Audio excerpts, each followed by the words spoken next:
Scott, you reviewed Dead Rising 4, so tell me, overall, what are your thoughts, before we dive into the nitty-gritty? Yeah, I mean, I think your summary was fair. It is a fun game. I really enjoyed it, but it's also kind of retreading old ground. It's doing a lot of the same stuff the series has always done. I don't know that it necessarily does much of it better.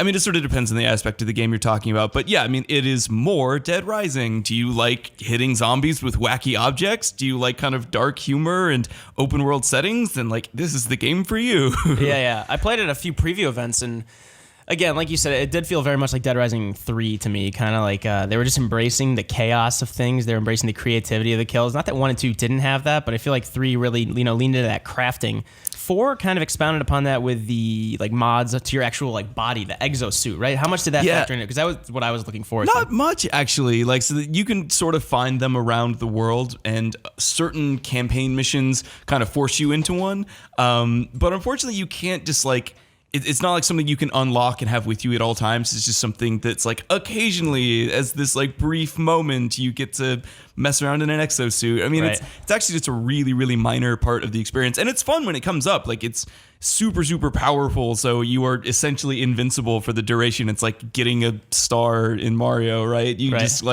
completely run through and destroy everything in front of you for 30 to 40 seconds. And that's pretty cool. But, the fun kind of wears off after a little while. So lay out the structure for me. I'm seeing these almost graphic novel-esque cutscenes, but I'm also seeing, just this massive open world, whereas, the first 2 games were kind of on this timer.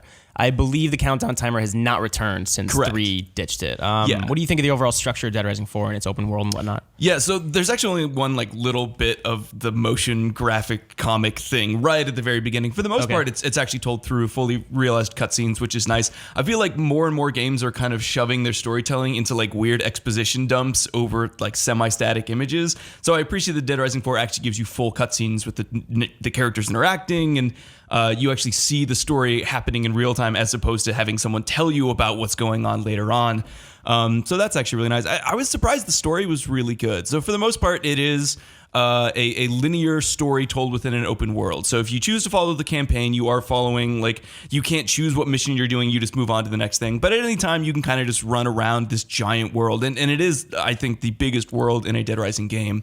So I mean, yeah, it's a very traditional structure, but a very strong story for the series. The writing was better, I would say, than it has been in previous games. There are sudden moments of seriousness that are kind of almost jarring in a good way, relative to the silliness of the action. Every now and then the game takes itself just seriously enough that it hits you with this impactful emotional moment, and it kind of keeps you invested in what's happening. Yeah, I mean, even from the preview events I played, and thinking back to 3, killing zombies was fun, and crafting new weapons, crafting the vehicles, now crafting yourself, as they were saying. It seems like it would get monotonous after a while. Did it do enough to shake it up after a while? I mean, you can craft new weapons, but you're still just plowing through these. So yeah, you hit on the biggest thing I didn't really like about the game, which is that the combat is very repetitive and unchanged from previous games. I mean, it's very superficial. You will spend most of the game just mashing the light attack button as you mow down the zombies directly in front of you with whatever you happen to have handy,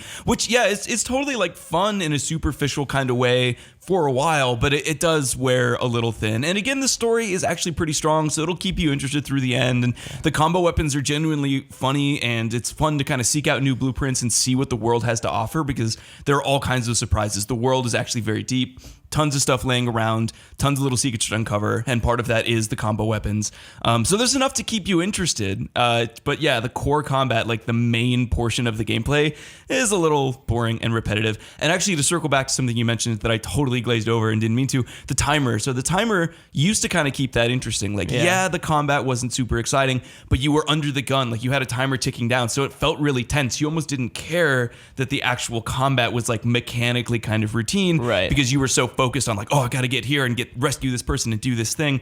So when you remove the timer, it does allow the open world to breathe. You can actually go explore and enjoy everything that's out there. And again, there is a lot, but it does remove some of that tension that really drove the earliest games. The very first game, in my mind, was memorable because of that structure, because it had the timer. So it loses some of its identity without that timer, but a lot of people also hated it. They hated that restriction. So, it's a trade-off. I love the timer too. Like you said, it kind of alleviated some of the monotony of just killing these zombies and planning out what you're going to do with the time you have. I'm going to go rescue this survivor or like fight this mini boss or whatever. But it sounds like even when ditching the timer in Dead Rising 4, it sounds like you said it was pretty easy in general outside of that, like whether it's zombies or human enemies that you're fighting. Yeah, it's super easy.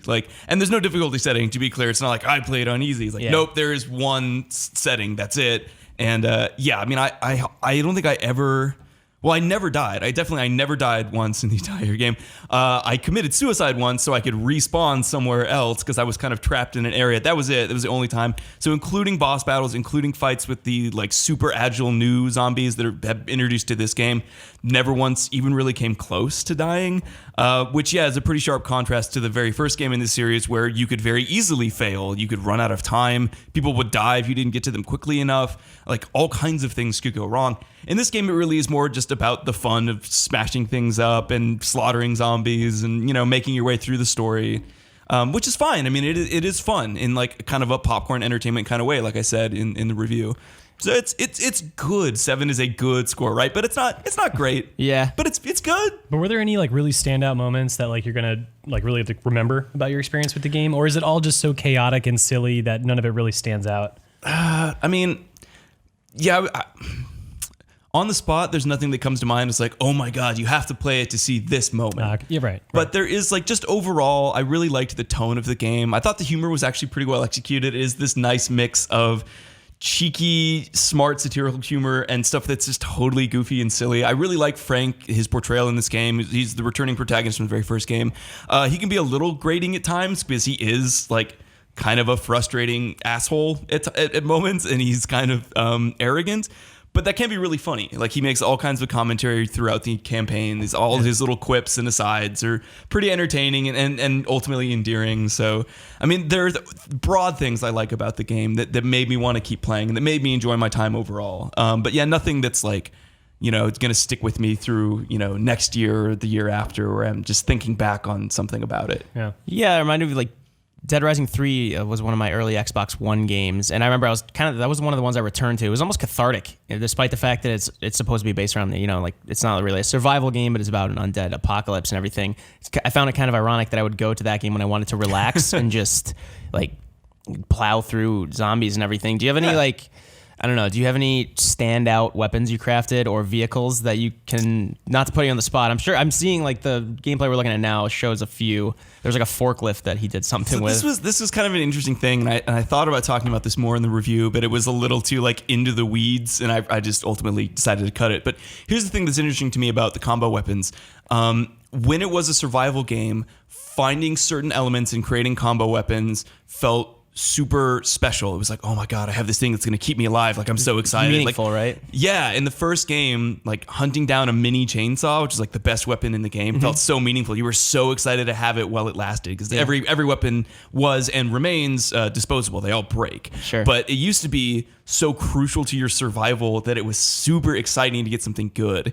In Dead Rising 4, everything's kind of disposable because you're always going to find something cool right around the next corner. Guaranteed. No matter where you are in the game, you're going to find something and make something weird. Yeah, you're wacky. In a suit of armor just mowing guys down with an axe. And if you're not getting attached to that, what are you going to get attached to, right? I mean, it's funny. It's funny and it's fun and it's silly, and that's kind of great in its own right. But yeah, it kind of stops being rewarding. So to answer your question, my favorite weapon, my go-to weapon was the ice sword. One, because it froze zombies, which was mechanically was very useful because they tend to mob you because they're zombies. Yeah. But also because it was just such an easy weapon to craft. I mean, you need a can of nitros or a can of liquid nitrogen, which for whatever reason is in every single place that serves food in the game. Any restaurant, anything like that, you're guaranteed to find at least a couple of those. And there are enough of them throughout the game. Doing whippets. Yeah, yes, exactly. That I could always rely on finding a new ice sword. So that was my go-to weapon for the entire game, just because it was powerful and super easy to craft. Yeah. Yeah, I mean, like I said, this seems like a game I'm going to return to once I finish all the other I don't know, The Last Guardian, Final Fantasy, and whatnot. Not to detract from Dead Rising 4. It just seems like a game that's, seems timeless. I can go back to it whenever and I'll still have the same fun I would have on, when it released today. It's a palate cleanser, right? It's not like it sticks with you and changes your perception of games, so you have to tell everyone you know about it. But it's like I really want to kill some time. I really want to relax or just do something fun and mindless and, maybe even get some cool story along the way. Like, this is that game, and it's great for that purpose. Yeah, awesome. Yeah, I'm looking forward to playing more of that. That is Dead Rising 4, so that is out today, December 6th, for Xbox One and Microsoft Windows. Scott gave it a 7 out of 10. You can go read his more in-depth review on GameSpot.com.